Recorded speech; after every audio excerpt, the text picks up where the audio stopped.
ಮಾತಿನಲ್ಲಿ ವಿಶೇಷತೆ ಇಲ್ಲ, ಅದೊಂದು ಸಹಜವಾದ ಹೇಳಿಕೆ ಅಷ್ಟೇ ಅಂತ ಏಷ್ಯಾನೆಟ್ ಸುವರ್ಣ ನ್ಯೂಸ್ಗೆ ಬೇಳೂರು ಗೋಪಾಲಕೃಷ್ಣ ಹೇಳಿಕೆ ಕೊಟ್ಟಿದ್ದಾರೆ. ರಾಜಕೀಯ ಶಾಶ್ವತ ಅಲ್ಲ, ಏನಾಗುತ್ತೋ ಆಗ್ಲಿ ಅನ್ನೋ ಹೇಳಿಕೆ ಬೇಳೂರು ಗೋಪಾಲಕೃಷ್ಣ ಜೊತೆ ಮಾತಾಡುವಾಗ ಸಿಎಂ ಕೊಟ್ಟಿದ್ದಾಗಿತ್ತು ಆ ಹೇಳಿಕೆಯನ್ನು. ಅದ್ರ ಬಗ್ಗೆ ಬೇಳೂರು ಗೋಪಾಲಕೃಷ್ಣ ಅವರಿಗೆ ಪ್ರಶ್ನೆ ಮಾಡಿದಾಗ ಅವರು ಹೇಳಿದ್ದು, ಬ್ರೇಕ್ಫಾಸ್ಟ್ ಬಳಿಕ ಸಿಎಂ ಕೊಟ್ಟಂತಹ ಈ ಹೇಳಿಕೆ ಏನಿದೆ ಇದರಲ್ಲಂತದ್ದೇನು ವಿಶೇಷತೆ ಇಲ್ಲ, ಇದೊಂದು ಸಹಜವಾದ ಹೇಳಿಕೆ. ಸಿಎಂ ಖುಷಿ ಖುಷಿಯಾಗಿಯೇ ನನ್ನ ಜೊತೆ ಮಾತಾಡಿದ್ದಾರೆ, ನನಗೂ ಮಂತ್ರಿ ಆಗ್ಬೇಕು ಅನ್ನೋ ಬಯಕೆ ಇದೆ, ಕೇಳಿದ್ದೀನಿ. ಏಷ್ಯಾನೆಟ್ ಸುವರ್ಣ ನ್ಯೂಸ್ಗೆ ಶಾಸಕ ಬೇಳೂರು ಹೇಳಿಕೆ ಕೊಟ್ಟಿರೋದು. ಸಹಜವಾಗಿಯೇ ಸಿಎಂ ಈ ಹೇಳಿಕೆಯನ್ನ ಕೊಟ್ಟಿದ್ದಾರೆ ಅಂತ ಬೇಳೂರು ಗೋಪಾಲಕೃಷ್ಣ ರಿಯಾಕ್ಟ್ ಮಾಡಿದ್ದಾರೆ. ಮುಖ್ಯಮಂತ್ರಿ ಮತ್ತು ಉಪಮುಖ್ಯಮಂತ್ರಿಗಳ ಬ್ರೇಕ್ಫಾಸ್ಟ್ ಮೀಟಿಂಗ್ ಬಳಿಕ ಮುಖ್ಯಮಂತ್ರಿಗಳು ವಿಧಾನಸೌಧಕ್ಕೆ ಬರ್ತಾರೆ. ವಿಧಾನಸೌಧದಲ್ಲಿ ಅವರು ಶಾಸಕರಾಗಿರ್ತಕ್ಕಂಥ ಬೇಳೂರು ಗೋಪಾಲಕೃಷ್ಣ ಜೊತೆ ಮಾತುಕತೆಯನ್ನು ಮಾಡ್ತಾರೆ. ಆ ಸಂದರ್ಭದಲ್ಲಿ ಅವರು ವ್ಯಕ್ತಪಡಿಸಿರ್ತಕ್ಕಂಥ ಅಭಿಪ್ರಾಯಗಳು ಸಹಜವಾಗಿ ಚರ್ಚೆಗೆ ಕಾರಣವಾಗಿದೆ.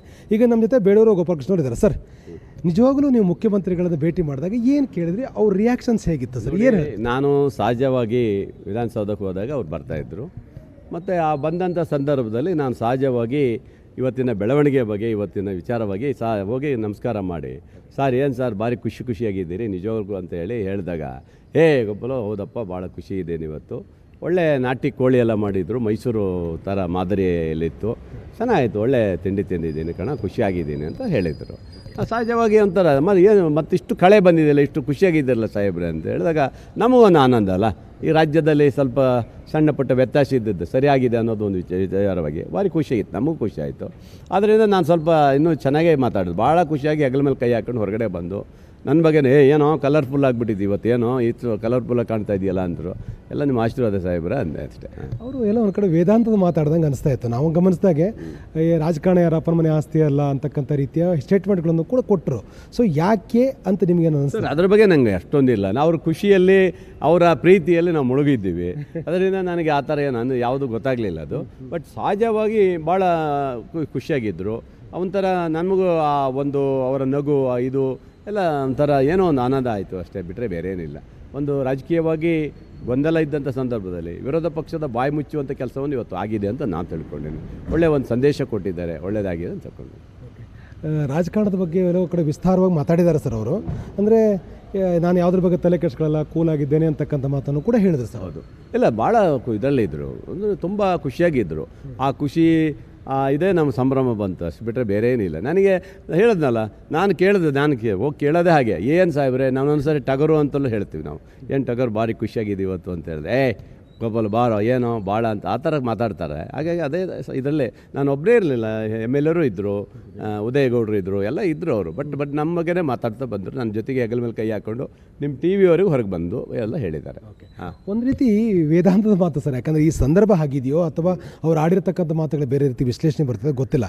ಅದೆಲ್ಲ ಒಂದು ಕಡೆ ರಾಜಕಾರಣದ ಬಗ್ಗೆ ಅವ್ರಿಗಿರ್ತಕ್ಕಂಥ ಒಂದು ರೀತಿ ಎಲ್ಲೋ ಒಂದು ಕಡೆ ವಿಷಾದದ ಬಗ್ಗೆ, ಒಂಥರ ವೇದಾಂತದ ಬಗ್ಗೆ ಮಾತಾಡಿದ್ರು ಅಂತ ಅನಿಸಿಲ್ವ ನಿಮಗೆ? ಅದೆಲ್ಲ ಜೋಕಾಗಿ ಹೇಳಿದ್ದಾರೆ ಸರ್, ಅವೆಲ್ಲ ಆ ಥರ ವಿಷಾದವಾಗಿ ಏನು ಹೇಳಿದ್ದಲ್ಲ. ಅವರೊಂದು ಖುಷಿಯಲ್ಲಿ ಇದರಲ್ಲಿ ಮಾತಾಡಿರ್ತಾರೆ, ಏನೋ ಒಂದು ಮಾತಾಡಿರ್ತಾರೆ, ಬಿಟ್ಟರೆ ಬೇರೆ ಏನಿಲ್ಲ. ಆ ಥರ ನಮಗೆ ಆ ಥರ ಬೇರೆ ಫೀಲಿಂಗ್ ಎಲ್ಲ ಬೇರೆ ಏನು ಕೇಳಲಿಲ್ಲ. ಅವರ ಖುಷಿಯ ಒಂದು ಭಾವನೆ ಏನಿತ್ತು, ಖುಷಿ ಇತ್ತಲ್ಲ, ಅದು ಒಂದು ಕೇಳ್ಕೊಂಡೆ ಅಷ್ಟೇ. ಖುಷಿ ಇತ್ತು, ಭಾಳ ಚೆನ್ನಾಗಿ ಹೇಳಿದರು. ಆ ಖುಷಿ ಸಂತೋಷದಲ್ಲಿ ನಮ್ಗೆ ಮಾತಾಡಿದ್ದಾರೆ, ಬಿಟ್ಟರೆ ಬೇರೆ ಏನೋ ಗೊತ್ತಾಗಿಲ್ಲ. ಇನ್ನೊಂದು ಸರ್, ಈಗ ರಾಜಕಾರಣ ಏನೋ ಬೇರೆ ಬೇರೆ ನಾಯಕತ್ವ ಬಗ್ಗೆ ಚರ್ಚೆ ನಡೀತಾ ಇದೆ.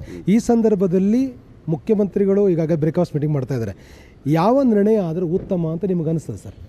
ನೋಡಿ, ರಾಜ್ಯದ ಇವತ್ತು ನಾಯಕರು ಒಂದಾಗಿ ಇವತ್ತು ತಮ್ಮ ಸಂದೇಶವನ್ನು ಕಳಿಸಿದಾಗ ಕೇಂದ್ರ ನಾಯಕರು ಏನಾದ್ರು ಒಂದು ತೀರ್ಮಾನ ಮಾಡಿ ಬಗೆಹರಿಸ್ತಾರೆ ಅಂತ ನನಗೆ ಅನಿಸ್ತದೆ. ಅವ್ರು ಏನು ತೀರ್ಮಾನ ಮಾಡ್ತಾರೆ ಅದಕ್ಕೆ ನಾವು ಬದ್ಧರಾಗ್ತೀವಿ ಅಷ್ಟೇ. ನಾವೇನು ಹೇಳೋವಂಥವ್ರು ಅಷ್ಟು ದೊಡ್ಡವರಲ್ಲ ನಾವು, ನಮಗೆ ಆ ಥರ ಏನಿಲ್ಲ. ಅದ ನಂತರ ಮುಂದೆ ನಿರ್ಣಯ ಮಾಡಿಬಿಟ್ಟು ರಾಜ್ಯದಲ್ಲಿ ಕೆಲವು ಬದಲಾವಣೆ ಮಾಡೋದೇನು ಮಂತ್ರಿ ಸ್ಥಾನಗಳೆಲ್ಲ ಇದ್ದಾವೆ, ಅವೆಲ್ಲ ಮಾಡೋದು ಹೇಳಿದ್ದಾರೆ. ಅದು 15% ನಾವು ಮಾಡ್ತೀವಿ ಅಂತ ಹೇಳಿದ್ದಾರೆ. ಅದೆಲ್ಲ ಯಾವಾಗ ಮಾಡ್ತಾರೆ ಗೊತ್ತಾ, ಯಾಕಂದ್ರೆ ನಾವೆಲ್ಲ ಒಂದು ಆಕಾಂಕ್ಷೆಗಳು ಇದ್ದವಲ್ಲ, ಅದರಿಂದ ಯಾವಾಗ ಮಾಡ್ತಾರೆ ಕೇಳೋದು ಬಿಟ್ಟರೆ ಅದು ಮೇಲುಗಡೆದು ಮುಖ್ಯಮಂತ್ರಿಗಳ ವಿಚಾರ ನಮಗೆ ಗೊತ್ತಿಲ್ಲ, ಅದು ಅವ್ರನ್ನೇ ಕೇಳಬೇಕು. ನಮಗೇನಿದ್ರು ಮಂತ್ರಿ ಸ್ಥಾನದ ಬಗ್ಗೆ ನಾವು ಕೇಳ್ತೀವಿ, ಬಿಟ್ಟರೆ ನಮ್ಮ ಹಕ್ಕಿದೆ, ನಾವು ಕೇಳ್ತೀವಿ ಅಷ್ಟೇ, ನಮಗೊಂದು ಅವಕಾಶ ಕೊಡಿ ಸರ್ ಅಂತ ಕೇಳ್ತೀವಿ ಅಷ್ಟೇ. ಇಬ್ಬರು ಹೇಳ್ತಾರೆ ಸರ್, ಹೊಂದಾಣಿಕೆಯಿಂದ ಹೋಗ್ತೇವೆ, ಹೊಂದಾಣಿಕೆ ಇದ್ದೇವೆ, ನಾವು ಯಾವುದೇ ರೀತಿ ಗೊಂದಲ ಇಲ್ಲ ಅಂತ ಹೇಳ್ತಾರೆ. ಅದೆಲ್ಲ ಒಂದು ಕಡೆ ಒಂದು ಅಪ್ರಸ್ತುತವಾಗಿರ್ತಕ್ಕಂಥ, ಎಲ್ಲೂ ವ್ಯಕ್ತಪಡಿಸೋದು ಆಗದೇ ಇರತಕ್ಕಂಥ ವಾತಾವರಣ ಇದೆ ಅಂತ ಅನಿಸಲ್ವ ಸರ್ ಪಾರ್ಟಿ ಒಳಗಡೆ?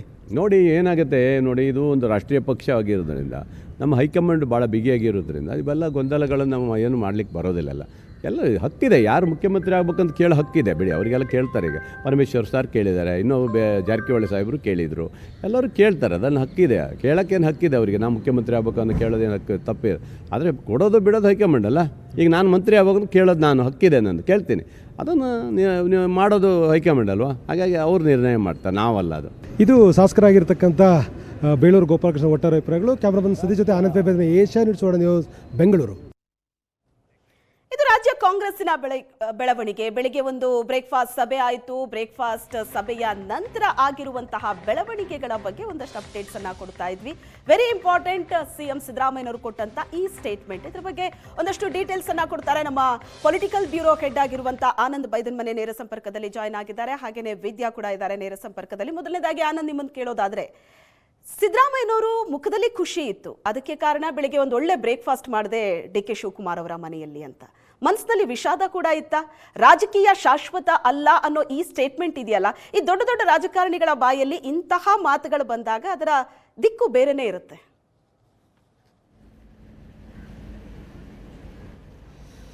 ಎಸ್, ಇವತ್ತು ಬೆಳಿಗ್ಗೆ ಎರಡನೇ ಬ್ರೇಕ್ಫಾಸ್ಟ್ ನಡೆದಿದೆ. ಡಿ.ಸಿ.ಎಂ ಡಿ.ಕೆ. ಶಿವಕುಮಾರ್ ನಿವಾಸದಲ್ಲಿ ಮುಖ್ಯಮಂತ್ರಿ ಸಿದ್ದರಾಮಯ್ಯವರು ಬಂದು ಬ್ರೇಕ್ಫಾಸ್ಟ್ ಮೀಟಿಂಗ್ನಲ್ಲಿ ಭಾಗವಹಿಸಿದರು. ಆದರೆ ಬ್ರೇಕ್ಫಾಸ್ಟ್ ಆದ ನಂತರದಲ್ಲಿ ಅವರ ಬಾಡಿ ಲ್ಯಾಂಗ್ವೇಜಲ್ಲಿ ಯಾವ ರೀತಿ ವ್ಯತ್ಯಾಸಗಳು ಕೂಡ ಕಾಣಿಸಿಲ್ಲ.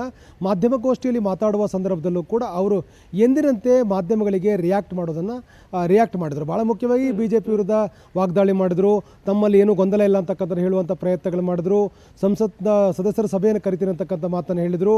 ನಾವು ಹೈಕಮಾಂಡ್ ನಿರ್ಧಾರಕ್ಕೆ ಬದ್ಧ ಅಂತಕ್ಕಂಥನ್ನು ಪದೇ ಪದೇ ಹೇಳುವ ಪ್ರಯತ್ನವನ್ನು ಏನು ಮುಖ್ಯಮಂತ್ರಿ ಸಿದ್ದರಾಮಯ್ಯವರು ಮಾಡಿದರು. ಅವರಲ್ಲಿ ಏನು ಆ ಬಾಡಿ ಲ್ಯಾಂಗ್ವೇಜಲ್ಲಿ ಏನು ಬದಲಾವಣೆ ಕಾಣ್ತಾ ಇರಲ್ಲ. ಆದರೆ ಅವರು ಆ ಬ್ರೇಕ್ಫಾಸ್ಟ್ ಮೀಟಿಂಗನ್ನು ಮುಗಿಸ್ಕೊಂಡು ವಿಧಾನಸೌಧಕ್ಕೆ ಹೋದಾಗ ಅಲ್ಲಿ ಕೆಲವೊಂದಷ್ಟು ಸಭೆಗಳ ಬಳಿಕ ಅವರು ವಾಪಸ್ ತಮ್ಮ ನಿವಾಸಕ್ಕೆ ಬರುವ ಸಂದರ್ಭದಲ್ಲಿ ಎದುರಾದಂಥ ಬೇಳೂರು ಗೋಪಾಲಕೃಷ್ಣ ಅವ್ರ ಜೊತೆ ಮಾತಾಡುವ ಸಂದರ್ಭದಲ್ಲಿ ಒಂದು ರೀತಿ ವೇದಾಂತದ ಮಾತಾಡಿದ್ರು ಅಂತಕ್ಕಂಥದ್ದು ಇಲ್ಲಿ ಭಾಳ ಪ್ರಮುಖವಾಗಿ ಚರ್ಚೆ ಆಗ್ತಾ ಇರತಕ್ಕಂಥದ್ದು. ಸಿದ್ದರಾಮಯ್ಯನವರು ಯಾವುದೇ ರೀತಿಯಾಗಿರ್ತಕ್ಕಂಥ ರಾಜಕೀಯ ನಿರ್ಧಾರಗಳನ್ನು ತೆಗೆದುಕೊಂಡರೂ ಕೂಡ ಅಥವಾ ತಮಗೆ ಇಂಥದ್ದು ಬೇಕು ಅಂತ ಬಯಸಿದಾಗ ಅದನ್ನು ಪಡ್ಕೊಳ್ಳುವಂಥ ಎಲ್ಲ ರೀತಿಯ ಪ್ರಯತ್ನಗಳನ್ನು ಕೂಡ ಮಾಡ್ತಾರೆ ಮತ್ತು ಆ ಗುರಿಗಾಗಿ ನಿರಂತರವಾಗಿರ್ತಕ್ಕಂಥ ಪ್ರಯತ್ನಗಳನ್ನು ಅವರು ಮಾಡೇ ಮಾಡ್ತಾರೆ. ಅವರ ಪ್ರಯತ್ನಗಳು ಸಹಜವಾಗಿ ಹೊರಗಡೆ ಕಾಣಿಸದೇ ಇರ್ಬೋದು, ಆದರೆ ತೆರೆಮರೆಯಲ್ಲಿ ಅವರ ಪ್ರಯತ್ನಗಳು ಮುಂದುವರೆದಿರ್ತದೆ ಮತ್ತು ಅವರು ಸಹಜವಾಗಿ ಖುಷಿಯಾಗಿದ್ದಾಗ ವಿಸಿಲ್ ಹಾಕ್ಕೊಂಡು ವಿಧಾನಸೌಧಕ್ಕೆ ಬರ್ತಾ ಇರತಕ್ಕಂಥ ಭಾಳ ಸಂದರ್ಭಗಳನ್ನು ನಾವು ಗಮನಿಸಿದ್ದೇವೆ. ಅವರು ರಿಲ್ಯಾಕ್ಸ್ ಆಗಿರ್ತಾರೆ. ಆದರೆ ಈ ಯಾವುದೇ ರೀತಿಯ ಸಂದರ್ಭಗಳು ಎದುರಾದಾಗಲೂ ಕೂಡ ಅವರು ಇದೇ ರೀತಿಯಾಗಿರ್ತಕ್ಕಂಥ ಒಂದು ಬಾಡಿ ಲ್ಯಾಂಗ್ವೇಜ್ ಕಾಣುತ್ತೆ. ಯಾಕಂದರೆ ಅವ್ರ ವಿರುದ್ಧ ಮೂಡಾ ಪ್ರಕರಣದ ಬಗ್ಗೆ ಅತ್ಯಂತ ಗಂಭೀರವಾಗಿರ್ತಕ್ಕಂಥ ಆರೋಪಗಳು ಕೇಳಿ ಬಂದಾಗ ಸಹಜವಾಗಿ ಅವ್ರಿಗೊಂದು ರೀತಿ ಇರುಸುಮುರುಸು ಆಗಿತ್ತು, ಒಂದು ಡಿಸ್ಟರ್ಬ್ ಆಗಿದ್ದರು. ಆ ಸಂದರ್ಭದಲ್ಲೂ ಕೂಡ ಅವರು ಈಗ ಇರ್ತಕ್ಕಂಥ ಸ್ಥಿತಿಯಲ್ಲಿ ಅವರು ಕಾಮನ್ ಆಗಿ ಮೀಡಿಯಾಕ್ಕೆ ಮಾತಾಡೋದನ್ನು ಮುಂದುವರಿಸಿದ್ರು. ಆದರೆ ಅಂತಿಮವಾಗಿ ಮೂಡಾ ಪ್ರಕರಣದಲ್ಲಿ ಬಚಾವಾದ ನಂತರದಲ್ಲಿ ಅವರು ಎಂದಿನ ಶೈಲಿ ಒಂದಷ್ಟು ಚೇಂಜ್ ಆಗಿತ್ತು. ಸೊ ಅದೇ ರೀತಿ ಈಗ ಒಂದಷ್ಟು ಈಗಿರ್ತಕ್ಕಂಥ ರಾಜಕೀಯ ವಿಪ್ಲವಗಳೇನಿದೆ ಎಲ್ಲ ಒಂದು ಕಡೆ ಸಿದ್ದರಾಮಯ್ಯನವರಿಗೆ ನೆಗೆಟಿವ್ ಆಗುತ್ತೋ ಅಥವಾ ಪಾಸಿಟಿವ್ ಆಗುತ್ತೋ ಅಂತಕ್ಕಂಥ ಒಂದು ಕ್ಲಾರಿಟಿ ಇಲ್ಲ. ಹೀಗಿರುವಾಗ ಪ್ರತಿಯೊಂದು ಹಂತದಲ್ಲೂ ಕೂಡ ತಂದೆ ಆಗಿರ್ತಕ್ಕಂಥ ರೀತಿಯಲ್ಲಿ ಇಡೀ ಘಟನಾವಳಿಗಳನ್ನು ತಮಗೆ ಬೇಕಾದ ಹಾಗೆ ತೆಗೆದುಕೊಳ್ತಕ್ಕಂಥ ಅದಕ್ಕೆ ಒಂದು ಸ್ಟ್ರಾಟಜಿ ಮಾಡುವಂಥ ಪ್ರಯತ್ನವನ್ನು ಸಿದ್ದರಾಮಯ್ಯನವರು ಮಾಡ್ತಾ ಇದ್ದಾರೆ. ಮೇಲ್ನೋಟಕ್ಕೆ ಇದು ಕದನ ವಿರಾಮ ಅಂತ ಘೋಷಣೆ ಮಾಡಿದ್ರು ಕೂಡ ಒಳಗೆ ಯಾವ ರೀತಿಯಾಗಿರ್ತಕ್ಕಂಥ ರಣತಂತ್ರಗಳನ್ನು ರೂಪಿಸಬೇಕು ಎಲ್ಲವನ್ನೂ ಕೂಡ ಮಾಡ್ತಾ ಇರುವಂಥ ಮುಖ್ಯಮಂತ್ರಿಗಳು ಮತ್ತು ಉಪಮುಖ್ಯಮಂತ್ರಿಗಳು ಅಂತಿಮವಾಗಿರ್ತಕ್ಕ ತಮ್ಮ ಗುರಿ ಸಾಧನೆಗೆ ಪ್ರಯತ್ನವನ್ನು ಮಾಡ್ತಾರೆ. ಆದರೆ ಇಲ್ಲಿರ್ತಕ್ಕಂಥ ಪ್ರಶ್ನೆ ಅಂತಂದರೆ ಅವರು ಸಹಜವಾಗಿಯೇ ಮಾತಾಡುವ ಸಂದರ್ಭದಲ್ಲಿ ರಾಜಕಾರಣವನ್ನು ಒಂದು ರೀತಿ ವಿಶ್ಲೇಷಣೆ ಮಾಡಿರ್ತಕ್ಕಂಥದ್ದು ಮತ್ತು ತಮ್ಮ ಪಕ್ಷದ ಶಾಸಕರ ಎದುರುಗಡೆ ಈ ರೀತಿಯಾಗಿರ್ತಕ್ಕಂಥ ವಿಶ್ಲೇಷಣೆ ಮಾಡಿದ್ದು ಸಹಜ ಚರ್ಚೆಗೆ ಕಾರಣ ಆಗಿದೆ. ಅದು ಇಲ್ಲಿ ಇನ್ನೊಂದು ಗಮನಿಸಬೇಕು, ಬೇಳೂರು ಗೋಪಾಲಕೃಷ್ಣ ಅವರು ಯಾರ ಕಡೆಯ ಒಬ್ಬ ಶಾಸಕ ಅಂತಕ್ಕಂಥದ್ದು ಕೂಡ ಬಹಳ ಪ್ರಮುಖ ಆಗುತ್ತೆ.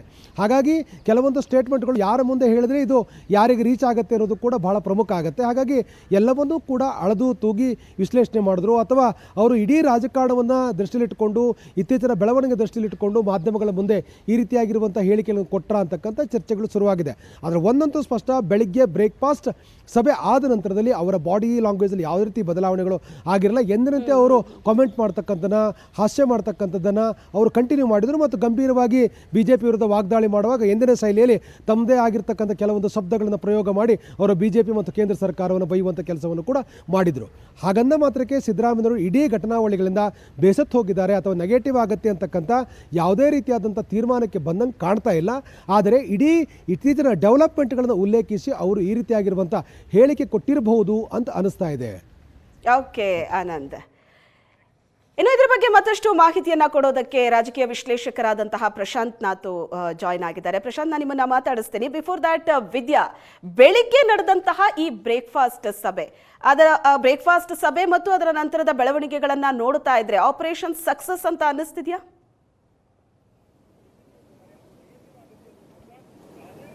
ಶ್ವೇತಾ, ಇದರಲ್ಲಿ ಆಪರೇಷನ್ ಸಕ್ಸಸ್ ಅನ್ನುವಂತಹ ಮಾತು ಬರಲ್ಲ. ಯಾಕಂದ್ರೆ ಯಾವುದೇ ನಿರ್ಧಾರವನ್ನ ತೆಗೆದುಕೊಳ್ಬೇಕು ಅಂತ ಹೇಳಿದ್ರೆ ಸಿಎಂ ಸಿದ್ದರಾಮಯ್ಯನವರನ್ನ ಕೆಳಗಿಳಿಸೋದಿರಬಹುದು ಅಥವಾ DCM DK ಶಿವಕುಮಾರ್ ಅವರನ್ನ ಸಿಎಂ ಸ್ಥಾನಕ್ಕೆ ಕೂರಿಸೋದಿರಬಹುದು. ಎರಡೂ ನಿರ್ಧಾರವನ್ನ ಹೈಕಮಾಂಡ್ ತೆಗೆದುಕೊಳ್ಬೇಕು. ಅದನ್ನ DCM DK ಶಿವಕುಮಾರ್ ಅವರು ಅದರ ಜೊತೆಗೆ ಸಿಎಂ ಸಿದ್ದರಾಮಯ್ಯನವರು ಇಬ್ಬರು ಕೂಡ ಒಪ್ಕೊಂಡಿದ್ದಾರೆ. ಇಲ್ಲಿ ಯಾವ ರೀತಿಯಲ್ಲಿ ಒಂದು ಪಾನ್ ಅನ್ನ ಹೈಕಮಾಂಡ್ ಮೂವ್ ಮಾಡಿರಬಹುದು ಅನ್ನುವಂಥದ್ದನ್ನ ನಾವು ವಿಶ್ಲೇಷಣೆ ಮಾಡಬಹುದು. ಯಾಕಂದ್ರೆ ಈಗ ಇಬ್ಬರೂ ನಾಯಕರು ಕೂಡ ಕಾಂಗ್ರೆಸ್ ಪಕ್ಷಕ್ಕೆ ಮುಖ್ಯವಾದಂತವರು. ಸಿಎಂ ಸಿದ್ದರಾಮಯ್ಯನವರು ಅಹಿಂದ ನಾಯಕರು ಅಂತಾನೆ ಗುರುತಿಸಿಕೊಂಡಿದ್ದಾರೆ. ಅದರ ಜೊತೆಗೆ ಬೇರೆ ಬೇರೆ ವೋಟ್ಗಳನ್ನ ಜೊತೆಗೆ ಶಾಸಕರ ಬೆಂಬಲ ಇರುವಂತಹ ಸಿಎಂ ಆಗಿದ್ದಾರೆ. ಅದರ ಜೊತೆಗೆ DCM DK ಶಿವಕುಮಾರ್ ಅವರು ಕೂಡ ಪಕ್ಷ ಸಂಘಟನೆಯಲ್ಲಿ ಚಾಣಕ್ಯರು. ಸಾಕಷ್ಟು ಹೈಕಮಾಂಡ್ ಏನೇ ವಿಚಾರಗಳನ್ನ ಹೇಳಿದ್ರು ಕೂಡ, ಏನೇ ಟಾಸ್ಕ್ ಅನ್ನ ಕೊಟ್ಟರು ಕೂಡ ಅದನ್ನೆಲ್ಲವನ್ನ ಕೂಡ ಮಾಡಿರುವಂತಹವರು. ಸೊ ಇಬ್ಬರು ನಾಯಕರನ್ನ ಬಿಟ್ಟು ಕೊಡುವಂತಹ ಸ್ಥಿತಿಯಲ್ಲಿ ಹೈಕಮಾಂಡ್ ಇಲ್ಲ. ಹಾಗಾಗಿಯೇ ಇಬ್ಬರು ನಾಯಕರಲ್ಲಿ ಯಾರಿಗಾದ್ರೂ ಒಬ್ಬರಿಗೆ ಸ್ಥಾನ ಸಿಗುವಂತದ್ದು ಅಥವಾ ಸ್ಥಾನ ಕೊಡದೇ ಇರುವಂತಹ ಮೆಸೇಜ್ ಏನಾದ್ರೂ ಸಾರ್ವಜನಿಕವಾಗಿ ಹೋದ್ರೆ ಅದು ಹೈಕಮಾಂಡ್ ಮಟ್ಟದಿಂದ ಹೋದಂತ ಸಂದರ್ಭದಲ್ಲಿ ಸಾರ್ವಜನಿಕವಾಗಿ ಸಾಕಷ್ಟು ಇಂಪ್ಯಾಕ್ಟ್ ಆಗುತ್ತೆ.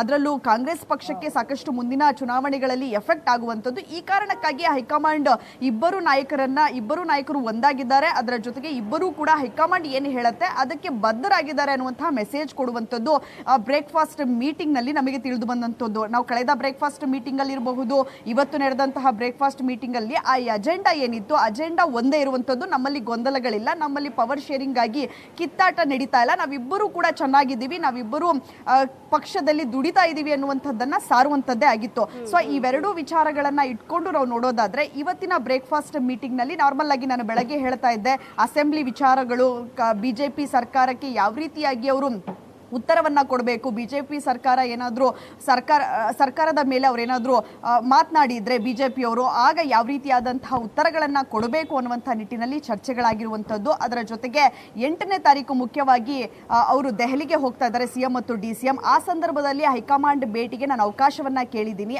ಆಗೇನಾದರೂ ಹೈಕಮಾಂಡ್ ಅವಕಾಶವನ್ನ ಮಾಡಿಕೊಟ್ರೆ ಆಗ ನಾವು ಮಾತುಕತೆಗೆ ಹೋಗ್ತೀವಿ ಅನ್ನುವಂತಹ ಮಾತನ್ನ ಸಿಎಂ ಸಿದ್ದರಾಮಯ್ಯನವರು ಅದ್ರ ಜೊತೆಗೆ DCM DK ಶಿವಕುಮಾರ್ ಅವರು ಬೆಳಗ್ಗೆ ಹೇಳ್ತಾ ಇದ್ರು. ಸೊ ನಾಯಕತ್ವ ಬದಲಾವಣೆಯ ವಿಚಾರ ಸದ್ಯಕ್ಕೆ ಪ್ರಸ್ತಾಪ ಇಲ್ಲದೆ ಇದ್ರೂ ಕೂಡ ಹೈಕಮಾಂಡ್ಗೆ DCM DK ಶಿವಕುಮಾರ್ ಅವರು ಕೊಟ್ಟಂತಹ ಮಾತನ್ನ ನೆನಪಿಸುವಂತಹ ಸಾಧ್ಯತೆ ಹೆಚ್ಚಾಗಿ ಕಾಣ್ತಾ ಇದೆ. ಅದರಲ್ಲೂ ಡಿಸೆಂಬರ್ 8ನೇ ತಾರೀಕು ಹೈಕಮಾಂಡ್ ನನ್ನ ಭೇಟಿಯಾದಾಗ ಸಿಎಂ ಸಿದ್ದರಾಮಯ್ಯನವರು ಅದರ ಜೊತೆಗೆ DCM DK ಶಿವಕುಮಾರ್ ಅವರು ಏನು ಚರ್ಚೆ ಮಾಡಬಹುದು ಅನ್ನುವಂತಹ ಕುತೂಹಲ ಸದ್ಯಕ್ಕೆ ಇರುವಂತದ್ದು. ಶ್ವೇತಾ, ಓಕೆ ವಿದ್ಯಾ, ಹಾಗೆ ಸಂಪರ್ಕದಲ್ಲಿರಿ.